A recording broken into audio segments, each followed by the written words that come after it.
Hello everyone, রুমকিস lifestyle চ্যানেলে সবাইকে স্বাগত। তোমরা সবাই কেমন আছো? আশা করছি ভালো আছে।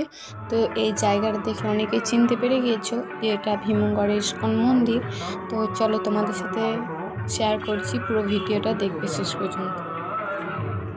তো এই তো আমরা প্রথমেই গেটে ঢুকে গেলাম জুতো খুলে। তারপর এখানে প্রচুর পরিমাণে লোক ছিল, অনেক ভিড় হয়েছিল। আর হবে নাই বা কেন, এত ভালো একটা জায়গা। তো তারপরে এখানে গোপীনাথকে আর কি আরতি দেওয়ার জন্যে এনেছে। তারপরে প্রথমেই ভোগ দেওয়া হলো। তো তারপর এখানে মানে জলের মধ্যে ঘুরোচ্ছিল প্রভুরা। তো তার সামনে থেকে খুবই ভালো লাগছিল দেখতে, আর প্রচুর ভিড় হয়েছিল। মানে পুরো পুরো ভিডিওটা শেষ পর্যন্ত দেখতে থাকো তোমরা, আশা করছি ভালো লাগবে।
মোমবাতিগুলো জ্বালানো হয়ে গেলে এখানে আরতি দেওয়া শুরু হয়ে যায়।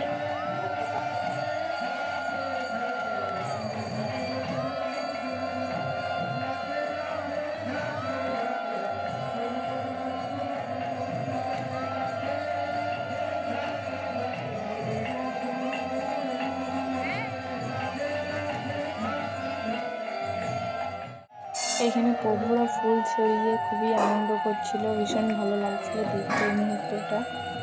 তো তারপর এখানে সকল ভক্তদেরকে একটা করে প্রদীপ দেওয়া হয়েছিল আরতি দেওয়ার জন্য। তারপর এখানে আমরা কিছুক্ষণ কীর্তন শুনছিলাম, তাও দেখতে হবে তোমরা।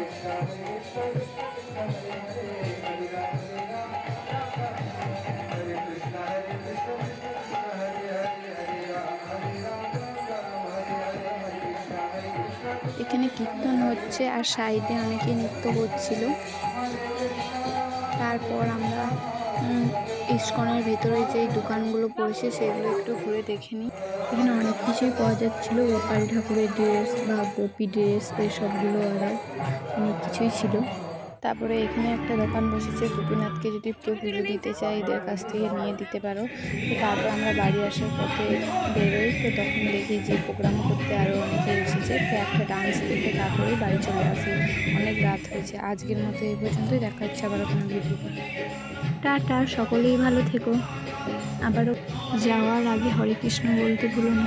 হরে কৃষ্ণ।